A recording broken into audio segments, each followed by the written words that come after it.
श्री शिवाय नमस्तुभ्यम दोस्तों। आप सभी लोग जानते हैं कि मार्च के महीने में आने वाली है चैत्र नवरात्रे। दोस्तों यह नवरात्रे बहुत ही ज़्यादा विशेष और महत्वपूर्ण होती हैं। साथ ही में दोस्तों चैत्र नवरात्रे के पहले मासिक शिवरात्रि और अमावस्या भी आने वाली है, जो कि बहुत ही ज़्यादा विशेष और महत्वपूर्ण है। तो दोस्तों लाइन से ये चीज़ें पड़ रही हैं, लाइन से ये तीनों दिन पड़ रहे हैं, इसलिए हम आपको इन तीनों दिनों के ऐसे ऐसे विशेष उपाय इस वीडियो में बताने वाले हैं, जिन उपायों को अगर आप लोग कर लेते हैं तो निश्चित ही आपके जीवन से सारी दुख और समस्या तो दूर होंगी, साथ ही में जो आपकी विशेष मनोकामना होगी वो भी पूर्ण ज़रूर होगी। चलिए दोस्तों जानते हैं इन सभी दिनों के विशेष उपायों के बारे में। सबसे पहला जो हम आपको उपाय बताएंगे वो बताएंगे 20 मार्च 2023 का, जिस दिन है सोमवार के दिन है मासिक शिवरात्रि, जो हर महीने आती है। ठीक है, तो इस मासिक शिवरात्रि को किए जाने वाला एक बहुत ही विशेष उपाय, जिस उपाय को करने से भगवान भोलेनाथ का आशीर्वाद आपको प्राप्त होगा और आपके सारे काम सफल होंगे, आपके घर में सुख शांति भी जरूर आएगी। तो इस उपाय में आपको करना क्या है, मासिक शिवरात्रि के दिन मतलब 20 मार्च 2023 को आपको 3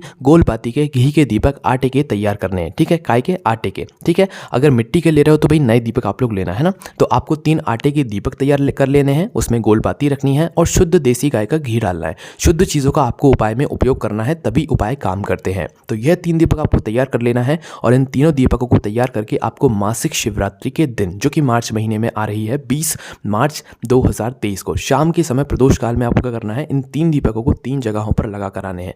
वो 3 जगहें कौन कौन सी हैं वो आपको ध्यान से सुनना है। सबसे पहली जो जगह है वो है बेलपत्री का वृक्ष। शाम के समय मासिक शिवरात्रि के दिन आपको सबसे पहले दीपक लेकर जाना है बेलपत्री के वृक्ष के नीचे। वहां पर जाकर भगवान भोलेनाथ के नाम का जाप करते हुए, स्मरण करते हुए आपको पहला दीपक जला देना है। पहला दीपक जलाने के बाद भगवान से झोली फैलाकर हाथ जोड़कर अगर आप कुछ मांगना चाहें तो मांग सकते हैं, वरना भगवान का आशीर्वाद लेकर प्रार्थना करके अपना दूसरा दीपक लेकर जो है शिव मंदिर पहुंच सकते हैं। ठीक है, पहला दीपक बेलपत्री के वृक्ष नीचे लगाना है, दूसरा दीपक लेकर जाना है आपको शिव जी के मंदिर में, जो भी आपके घर के आसपास शिव जी का मंदिर हो वहां पर जाना है। शिव जी के मंदिर में जाकर शिव जी की शिवलिंग के आसपास आपको दूसरा दीपक जला देना है, भगवान भोलेनाथ से आशीर्वाद प्राप्त कर लेना है। ठीक है, अगर आप चाहें तो ये दूसरा दीपक आप लोग शिव जी की चौखट पर भी लगा सकते हैं, कोई दिक्कत नहीं है ना।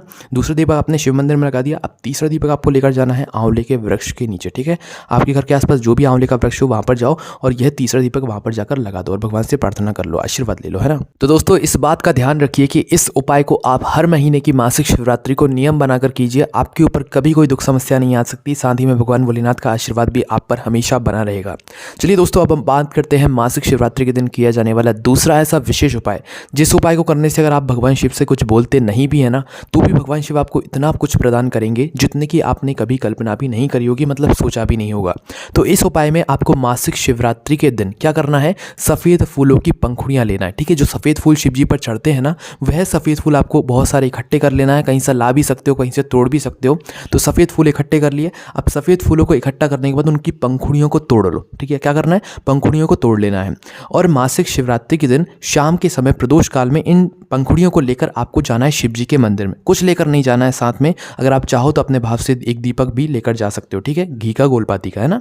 तो यह सफ़ेद फूलों की पंखुड़ियों को लेकर आप पहुंचो शिव जी के मंदिर में और शिव जी की शिवलिंग का पहले अच्छे से थोड़ा मतलब जो भी निर्माल्य हो उसे साइड में करके आप भगवान शिव जी की शिवलिंग का पूरा जो है इन सफ़ेद फूलों की पंखुड़ी से श्रृंगार करो। ठीक है, पूरा बढ़िया श्रृंगार हो जाए। श्रृंगार कहाँ का करना है, शिवलिंग का, पूरी जलाधारी का, पूरा आसपास का शिवलिंग का पूरा एरिया जो मतलब जगह जो रहती है ना, वो पूरी आपको सफ़ेद फूलों की पंखुड़ी से सजा देनी है। सजाने के बाद भगवान से हाथ जोड़कर विनती करनी है, घी का दीपक लगा देना है और भगवान से प्रार्थना करना है। कुछ नहीं बोलना है, भगवान भोलेनाथ बिना मांगे आप सबको सब कुछ देंगे। और दोस्तों इसी के साथ में अगर आप हो सके तो मासिक शिवरात्रि के दिन भगवान भोलेनाथ की मंदिर की साफ सफाई जरूर करो। भले ही आप कितने ही बड़े आदमी क्यों ना हो, एक बार करके देखो, निश्चित ही आपको खुद ब खुद मन में शांति देखने को मिलेगी। ठीक है, क्योंकि भगवान के मंदिर की साफ सफाई करने से मन भी अच्छा होता है, मन शांत होता है और मन में बहुत अच्छे अच्छे भाव भी आते हैं। ठीक है, तो ये काम जरूर करके देखो। चलिए दोस्तों ये तो बात हो गई अब 20 मार्च 2023 सोमवार के दिन, जिस दिन मासिक शिवरात्रि है, उस दिन के उपाय के। अब हम बात करते हैं 21 मार्च 2023 जिस दिन है मंगलवार और इस दिन है अमावस्या। यह अमावस्या बहुत ही ज़्यादा खास है क्योंकि इस अमावस्या के बाद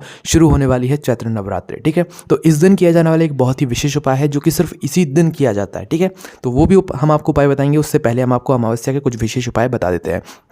तो दोस्तों आपको सबसे पहला काम तो इस अमावस्या को ये करना है, मार्च में पड़ने वाली अमावस्या को, कि अमावस्या के दिन आपको शाम के समय एक लंबी बाती का दीपक तैयार करना है। कैसा, लंबी बाती का। ठीक है, क्योंकि यह दीपक हम अपने पितरों के लिए जला रहे हैं। अमावस्या के दिन शाम के समय दीपक जलाया जाता है, आप लोग भी जानते हैं। ठीक है, तो अमावस्या के दिन एक आपको लंबी बाती का घी का दीपक तैयार करना है। ठीक है, उस दीपक में आपको लंबी बाती रखना है, घी का, शुद्ध देसी गाय का घी आपको उसमें इस्तेमाल करना है। तो इस दीपक को लेकर आपको अमावस्या के दिन शाम के समय प्रदोष काल में किसी भी नदी, सुनना, किसी भी भी नदी, बावड़ी या तालाब या जो आपके घर के आसपास जलाशय हो वहाँ पर जाना है और वहाँ पर जाकर इस दीपक को किसी घाट पर रख कर इस बाती का मुख, जो आपने लंबी बाती रखी है, इस बाती का मुख दक्षिण की तरफ करके अपने पितरों का स्मरण करते हुए इस दीपक को वहाँ पर जला देना है। ठीक है, बाती लंबी ही होगी क्योंकि यह दीपक अमावस्या के दिन पितरों के लिए आप लोग जला रहे हैं और बाती का मुख दक्षिण की तरफ करके ही रखना है, तभी आपको फल की प्राप्ति होगी, आपके पितरों तक यह दीपक पहुंचेगा। ठीक है, और वो आपसे प्रसन्न होंगे। तो लंबी बाती का मतलब मुख आपको दक्षिण की तरफ करके इस दीपक को जला देना है। अगर आपके घर के आसपास कोई नदी, बावड़ी या तालाब नहीं होता है तो आप इस लंबी बाती के घी के दीपक को आप किसी भी पीपल के वृक्ष के नीचे या बेलपत्री के वृक्ष के नीचे या बट वृक्ष के नीचे जाकर दक्षिण की बाती का मुख करके भी जला सकते हैं अपने पितरों का स्मरण करते हुए, आपको वही फल प्राप्त यहाँ पर होगा। तो जरूर करके देखिए, बहुत ही विशेष यहाँ पर यह उपाय है। चलिए दोस्तों, अब हम बात करते हैं उस विशेष उपाय के बारे में जो कि आपको इस अमावस्या के दिन, जो कि चैत्र नवरात्रि के एक दिन पहले आती है, इस अमावस्या को जरूर करना ही करना है। और इस उपाय को करने से आपके पितर आपसे प्रसन्न होंगे और आपके जीवन में अगर कोई ऐसी समस्याएं आ रही होंगी जिनका आपको मतलब कुछ समझ ही नहीं आ रहा होगा कि भाई ये हो क्यों रहा है, कैसे हो रहा है, तो उस स्थान पर आपका यह उपाय काम कर जाएगा और आपके जीवन से सारी दुख समस्याएं दूर हो जाएंगी। क्योंकि कई सारी समस्याएं हमें हमारे पितरों की वजह से भी आती हैं। तो करना क्या है दोस्तों, आपको जो अमावस्या चैत्र नवरात्रि के एक दिन पहले पड़ने वाली है, मतलब कि 21 मार्च 2023 मंगलवार के दिन जो पड़ने वाली है, इस रात्रि में आपको यह उपाय शुरू करना है। ठीक है, 21 तारीख की रात्रि को आपको एक कटोरी लेना है, उसके अंदर पूरे में चावल भर देना है। ठीक है, एक छोटी बड़ी कैसी कटोरी लो, उसमें चावल भर दो। उस चावल के ऊपर आपको रखना है एक कपूर का टुकड़ा। ठीक है, थोड़ा छोटा भी ले सकते हो, बड़ा भी ले सकते हो। एक कपूर का टुकड़ा आपको उसी चावल की कटोरी के ऊपर रख देना है। इस कटोरी को लेकर अमावस्या की रात्रि में आपको अपने मुख्य द्वार पर जाकर रख देना है। मुख्य द्वार कौन सा? जो कि आपका मुख्य द्वार है, सबसे बाहर का जो गेट होता है ना, मेन गेट जिससे आप अंदर बाहर जाते हो, उस मुख्य द्वार पर जाकर आपको इस कटोरी को रख देना है। किस दिन? अमावस्या की रात्रि में। अमावस्या की पूरी रात्रि आप लोग रखे रहने दो उस कटोरी को वहीं पर। पूरी रात रखे रहने देने के बाद दोस्तों आपको सुबह प्रातःकाल उठना है, स्नान करना है, स्वच्छ हो जाना है। उसके बाद आपको इस कटोरी के पास एक माचिस लेकर आना है। माचिस लेकर आने के बाद मतलब चैत्र नवरात्रि उस दिन लग जाएंगे सुबह सुबह। ठीक है, तो माचिस जलाकर सबसे पहले आप लोग उस चावल की कटोरी के ऊपर जो आपने कपूर रखा है उस कपूर को जला दो। कपूर जैसे ही जल जाए, इस चावल की कटोरी को उठाओ और किसी भी वृक्ष के नीचे जाकर इन चावलों को वहाँ पर डालाओ जहाँ पर जो मतलब पक्षी होते हैं वो इस दाने को चुग लें, है ना। तो बस ऐसा आपको यह उपाय करना है। इस उपाय करने से आपके पितर आपसे प्रसन्न होते हैं। वो जो भी आपके जीवन में उनकी वजह से समस्याएं आती हैं वो सब कुछ ठीक हो जाती हैं। ठीक है, बहुत सारी दुख और समस्याएं आपकी ऐसे ही ठीक हो जाएंगी इस उपाय को करने से। उसके बाद में दोस्तों अब हम आपको बात बताने जा रहे हैं चैत्र नवरात्रि पर किए जाने वाला एक बहुत ही विशेष उपाय है, जिस उपाय को करने से आप जो भगवान से मांगेंगे वो आपको ज़रूर प्राप्त होगा। ठीक है, पर 9 दिनों तक, चैत्र नवरात्रि के 9 दिनों तक आपको यह उपाय करना है।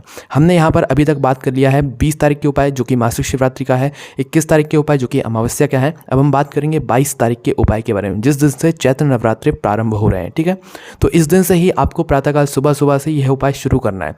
इस उपाय में आपको क्या लेना है, चैत्र नवरात्रि के 9 दिनों तक आपको यह उपाय लगातार करना है और आपकी मनोकामना भी जरूर पूर्ण होगी। इस उपाय में आपको लेना है कोई एक ऐसा फूल जो कि शिवलिंग पर समर्पित होता हो, भले वो सफ़ेद फूल हो, वो गेंदा का फूल हो, वो यहाँ पर गुलाब का फूल हो, कोई सा भी ऐसा फूल जो कि शिव जी को समर्पित होता हो। ठीक है, वो एक फूल ले लो जो आपको 9 दिनों तक प्रतिदिन ज़्यादा मात्रा में मिल सके। ठीक है, तो सबसे पहले दिन उदाहरण के लिए हम लेते हैं सफ़ेद फूल। ठीक है, शिव जी को सफ़ेद फूल बहुत प्रिय होते हैं। तो सबसे पहला दिन चैत्र नवरात्रि का पहला दिन मतलब कि 22 जो है मार्च 2023 को हमने 9 फूल ले लिए सफ़ेद फूल। इन 9 फूलों के साथ में एक गोल बाती का घी का दीपक तैयार करके आप प्रातःकाल सुबह सुबह शिव जी के मंदिर पहुंच जाओ। ठीक है, चाहो तो भाई इस उपाय को आप शाम को भी कर सकते हो, प्रदोष काल में भी कर सकते हो। ठीक है, अगर सुबह करना शुरू किया तो सुबह ही करोगे, शाम को करना शुरू किया तो शाम को ही करोगे, इस बात का ध्यान रखना है। ठीक है, तो शिव जी के मंदिर आपको पहुंचना है चैत्र नवरात्रि के पहले दिन, और पहले दिन जाकर सबसे पहले ये जो आप 9 फूल लेकर गए हो सफ़ेद फूल, इन्हें शिव जी की शिवलिंग के ऊपर समर्पित कर देना है। ठीक है, समर्पित करने के बाद जो है आप चाहें तो एक एक करके फूल भी समर्पित कर सकते हैं, एक साथ भी कर सकते हैं।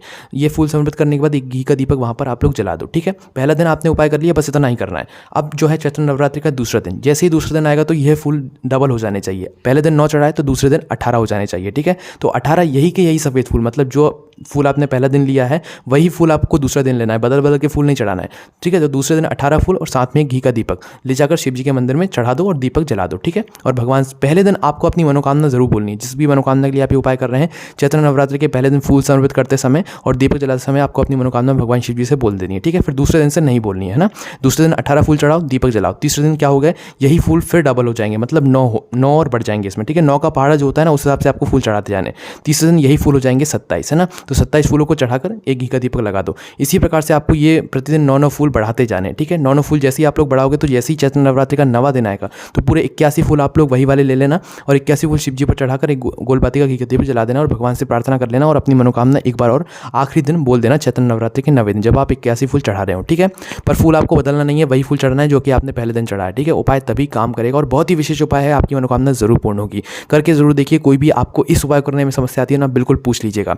उसके बाद में दोस्तों अब हम आपको चैत्र नवरात्रि के दिन किए जाने वाला, मतलब चैत्र नवरात्रि के 9 दिनों में जो 5वां दिन होता है चैत्र नवरात्रि का, उस दिन किया जाने वाला है यह एक बहुत ही विशेष उपाय बता रहे हैं। जिस उपाय को करने से अगर आपके घर में कोई ऐसा बच्चा या बच्ची है जिसका विवाह नहीं हो पा रहा है, बहुत सारी अड़चने आ रही हैं, बहुत समय हो गया है, वो विवाह नहीं हो पा रहा है, तो उस स्थान पर आप इस उपाय को चैत्र नवरात्रि के 5वें दिन करके देखिए, आपको बहुत ज़्यादा मतलब उस बच्चे का विवाह जो है 3 महीने के अंदर पक्का हो जाएगा। इस उपाय में आपको लेना है एक आम का पत्ता। क्या लेना है? एक आम का पत्ता। उस आम के पत्ते पर आपको बनाने हैं 2 स्वस्तिक। पहला स्वस्तिक आप हल्दी से बनाओगे, दूसरा स्वस्तिक आप रोली कुमकुम से बनाओगे, ठीक है। जो आपने हल्दी का स्वस्तिक बनाया है, इस हल्दी के स्वस्तिक पर आपको रखना है रोली कुमकुम के चावल, ठीक है। और जो आपने मतलब जो हल्दी रोली कुमकुम का जो स्वस्तिक बनाया है उस पर आपको रखने हैं हल्दी के चावल, ठीक है। इस प्रकार से यह जो मतलब पान का पत्ता है ये तैयार करके उस बच्चे के हाथ में आपको दे देना है, जिस बच्चे का विवाह नहीं हो रहा है, जिस बच्चे के लिए आप ये उपाय कर रहे हैं, ठीक है। चैत्र नवरात्रि के जो है 5वें दिन कब पड़ेगा? चैत्र नवरात्रि किस दिन से शुरू हो रहे हैं और 5वां दिन कब लगेगा वो आप सुनिए। देखिए 22 से शुरू हो रहे हैं तो 22, 23, 24, 25, 26 मतलब 26 मार्च 2023 को पंचमी तिथि पड़ेगी। उसी दिन प्रातःकाल सुबह या दोपहर तक आप इस उपाय को कर सकते हैं, ठीक है। तो यह आम का पत्ता लेकर इस पर 2 स्वस्तिक जो हमने आपको बताया वैसे करके आपको इस बच्चे को हाथ में देकर इसे किसी भी नीम के वृक्ष के नीचे जाकर ले जाना है और वहां पर अपने बच्चे का नाम और अपना गोत्र बोलकर जो है बच्चे से ही बुलवाकर अपने बच्चे के हाथ से इस जो है आम के पत्ते को नीम के पेड़ के नीचे, बड़े वाले नीम के पेड़ के नीचे समर्पित करवा देना है और उससे प्रार्थना कर लेना है, भगवान से प्रार्थना कर लेना है कि जो बच्चे का विवाह है वो बहुत जल्दी हो जाए, ठीक है। बच्चे को ही प्रार्थना कर लेना है कि जो उनका विवाह है वो बहुत जल्दी हो जाए, ठीक है। 3 महीने के अंदर आपका विवाह पक्का हो जाएगा, पर उपाय को करते समय मन में विश्वास और पूरी श्रद्धा होनी चाहिए, तभी उपाय ये काम करेगा। तो ये वो सारे उपाय थे जो कि आपको मार्च महीने में इन विशेष दिनों पर करना ही करना है। बहुत ही विशेष उपाय, आपको फल जरूर मिलेगा। यही सारे उपाय आप हमारी वेबसाइट भोलेनाथभक्ति.com पर जाकर भी पढ़ सकते हैं। ये सभी जो जानकारी हमने आपको बताई लिखित रूप में आपको वहां पर मिल जाएगी। कोई भी समस्या आती है तो कमेंट करके पूछ सकते हैं। ओम नमः शिवाय, जय भोले बाबा श्री शिवाय, नमस्तुभ्यम।